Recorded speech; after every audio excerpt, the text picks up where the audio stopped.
Hello everyone, welcome to maths classes. हमने chapter number 4 quadratic equation finish कर लिया है। तो आज हम इसकी समरी करेंगे, मतलब जो हमने कंप्लीट चैप्टर में पढ़ा है उसको एक बार हम रिवाइज कर लेंगे शॉर्टली।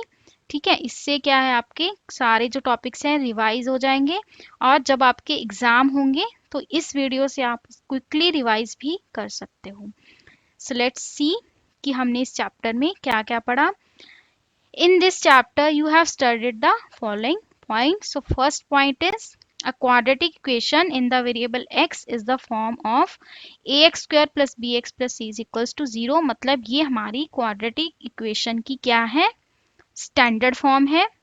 और यहाँ पे हमने कंडीशन भी करी थी कि a b c are real numbers, कि a b c real numbers मतलब कुछ भी हो सकते हैं, पॉजिटिव भी हो सकते हैं, नेगेटिव भी हो सकते हैं, जीरो भी हो सकते हैं, बट एक जीरो नहीं हो सकता है।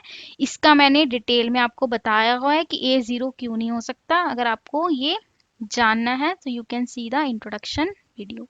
सेकंड पॉइंट क्या है, देखो, a real number alpha, alpha एक रियल नंबर है और उसको हम क्या बोल सकते हैं, root of the equation quadratic equation a x square plus B x plus C is equals to 0। कब, इफ क्या कंडीशन है, a alpha square plus b alpha plus C is equals to 0। मतलब x की जगह पे alpha put करने पे वो किसके इक्वल आएगा, 0 के।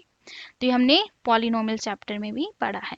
The zero of the quadratic polynomial ax square plus bx plus c and the roots of the quadratic equation ax square plus bx plus c is equals to 0 are the same.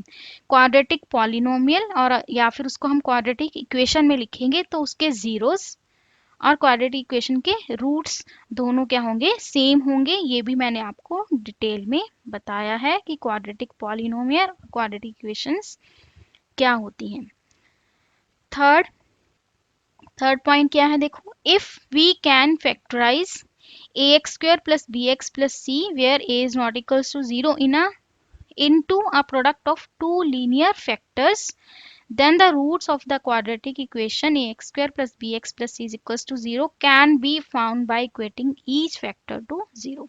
तो हमने factorisation क्या था, by splitting the middle term, जो आपने 9th में किया हुआ है कि अगर वो पॉलिनोमियल है और उसको हमने मिडिल टर्म स्प्लिट करके टू फैक्टर्स के फॉर्म में बना लिया है तो उसी से हम फिर उसके रूट्स भी फाइंड कर सकते हैं। अगर हम उसको इक्वेशन के रूप में लिखें, मतलब अगर हम उसको 0 के इक्वेट कर दें, दोनों फैक्टर्स को हम 0 के इक्वल रखेंगे और दोनों फैक्टर से हमारे पास दो क्या आ जाएंगे, रूट्स आ जाएंगे। नेक्स्ट क्या है, fourth, a quadratic equation can also be solved by the method of completing the square. तो थर्ड पॉइंट में हमने देखा कि हम फैक्टराइजेशन से रूट्स फाइंड कर सकते हैं। तो सेकंड क्या है कि हम second method by completing the square method से भी सॉल्व कर सकते हैं, वो हमने सीखा था इस चैप्टर में। और फिर हमने सीखा था third method, quadratic formula.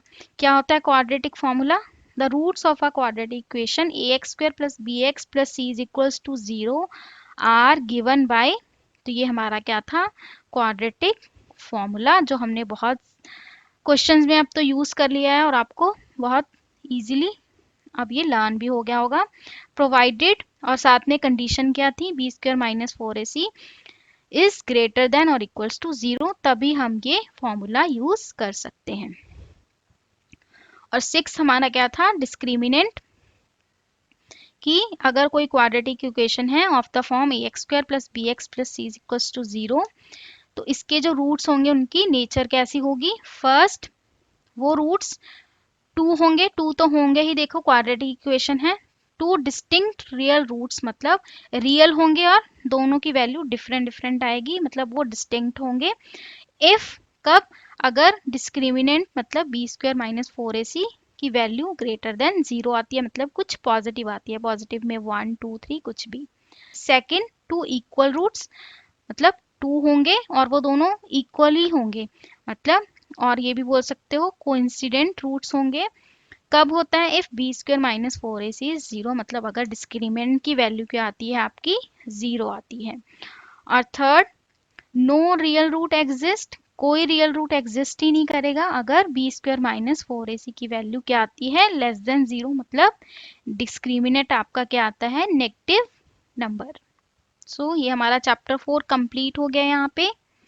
Next we will do the next chapter. अगर आपको अच्छे से समझ आ रहा है तो आप प्लीज कमेंट करके बताइए, that will be a motivation for me.